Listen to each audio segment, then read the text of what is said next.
From rideable wolf mounts to Odin sight and to levels being a thing of the past, Assassin's Creed Valhalla is shaping up to be a great new installment in the AC franchise. And there is quite a lot of new info outside of their recent reveal of the game that you guys would definitely want to know about. So today we're going to be breaking down all of the gameplay details known so far, and we're going to be doing this in video segments. So make sure you guys are staying tuned throughout, and let's jump into it. Assassin's Creed Valhalla is set during 837 AD in the era of the Vikings, where you'll be playing as a ferocious Viking warrior known as Eivor.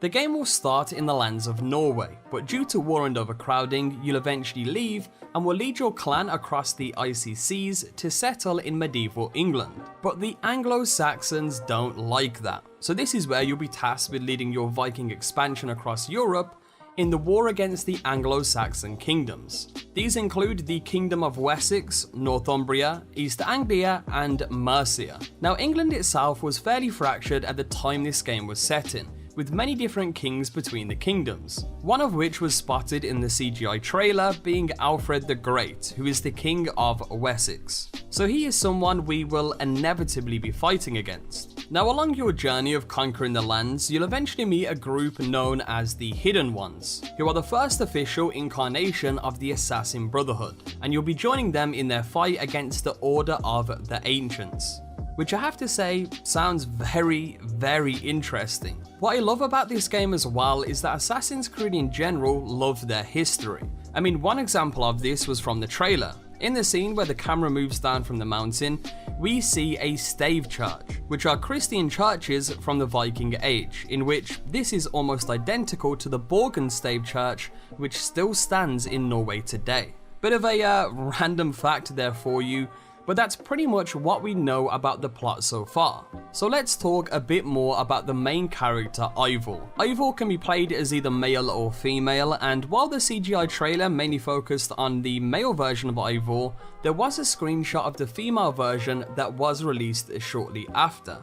Another fun fact coming your way, the male version of Eivor is actually voiced by Magnus Brunn, who is the male voice of the main character known as Canute from the Netflix show The Last Kingdom. By the way, if you haven't watched The Last Kingdom yet, I definitely recommend that show, it's honestly great. Anyway, gender choice isn't the only customization option you'll have access to.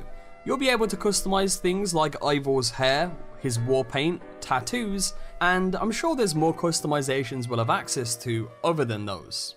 Of course, like in previous Assassin's Creed games, Eivor will also have customizable gear.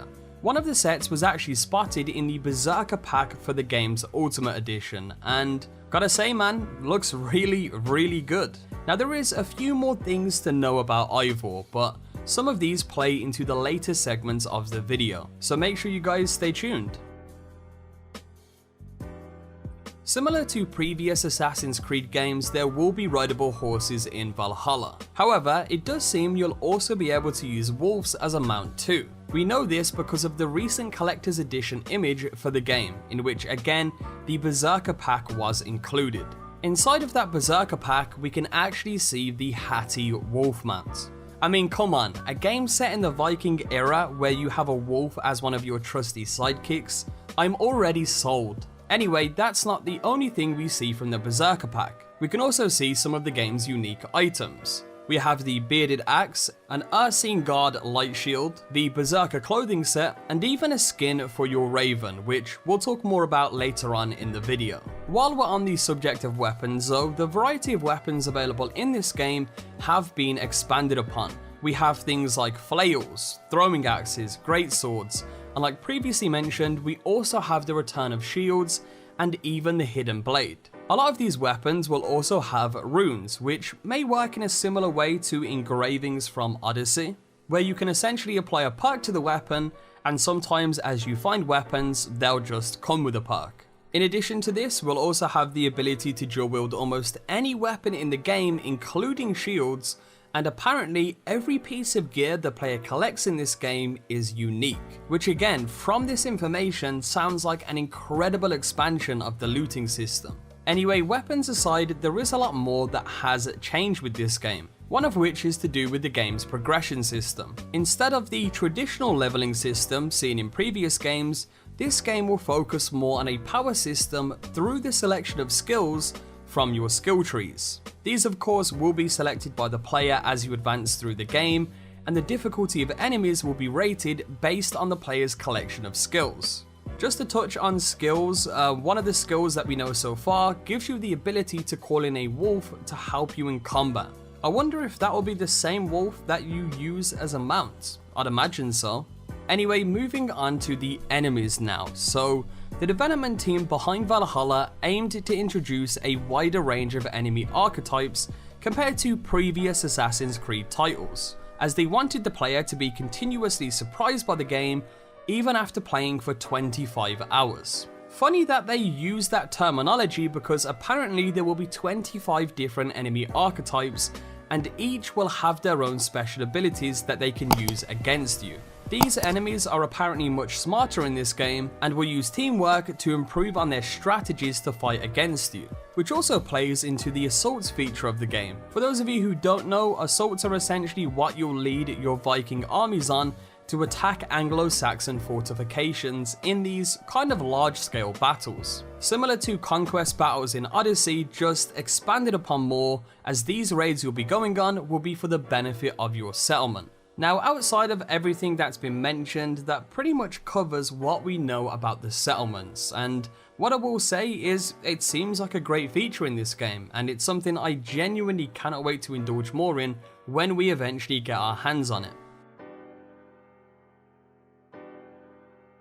So we touched on settlements slightly a minute ago, but yes, Assassin's Creed Valhalla will see the return of settlements, which have been absent from the series since Black Flag. However, settlements in this game will have a much deeper importance. It's essentially your own Viking village for you and your clan to live in. And a lot of what you'll be doing in the game world will feed it directly into the settlement so that it can grow and flourish. Eurogamer recently did an article where they interviewed their lead producer Julian, and to quote directly from that, he stated, "Instead of embarking on a never-ending journey to defog all of the map like in Odyssey, Valhalla's narrative is being built around your settlement and through it. It's your own Viking village you'll see prosper and grow, and which your clanmates will live in.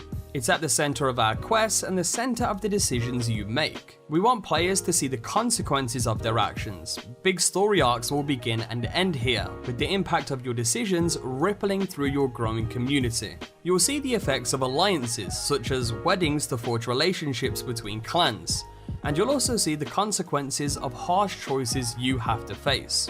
On top of that, it's also where you'll see some of the game's romances play out if you choose to indulge in those. So it's pretty clear settlements have a big focus in this game, and you'll have a lot of decisions you'll need to make between personal goals and what is best for the settlement. Now, in addition to this, your settlement will also be highly customizable with upgradable structures. You can construct things like a blacksmith for upgrading you and your clan's weapons, a barracks to further improve your clan's power, and even a tattoo parlor. And again, I'm sure there will be a lot more customization available for the settlement, but it's something we'll have to wait and see more of, hopefully with their gameplay reveal soon. Anyway, to finalize the settlement section, you'll also be able to indulge in a ton of mini games such as drinking games, dice, and flighting, which is essentially Viking rap battles where you verbally annihilate your opponents. I know, sounds kinda crazy, right? But this was an actual thing back then. And that's pretty much it for these settlements from what we know so far. But what I can say is, it seems like a great feature in this game, and it's something I cannot wait to indulge in more when we eventually get our hands on the game. So now we move into the final parts of the gameplay details we know so far. So in this section, we'll be covering your longship and your trusty raven.